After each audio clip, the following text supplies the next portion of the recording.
Bi pili pijačo brez barve, vonja in okusa? Ne? Čudno. Kot smo poročali včeraj, po Delovi anketi Lista Marjana Šarca že vodi med strankami.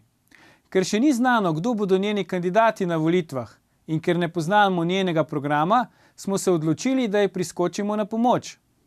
Prvi je to s svojim tweetom storil Tomaž Tih alias Libertarec.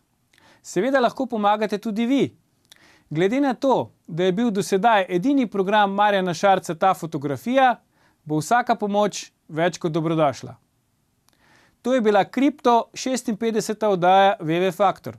Spremljajte našo oddajo še naprej in tudi vi se boste zapisali v zgodovino.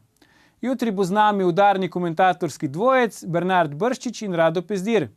Vas zanima, kdo so znani Slovenci v osebnem stečaju? Ne zamudite, predvsem pa ne pozabite. Ni vseeno, kdo kaj reče.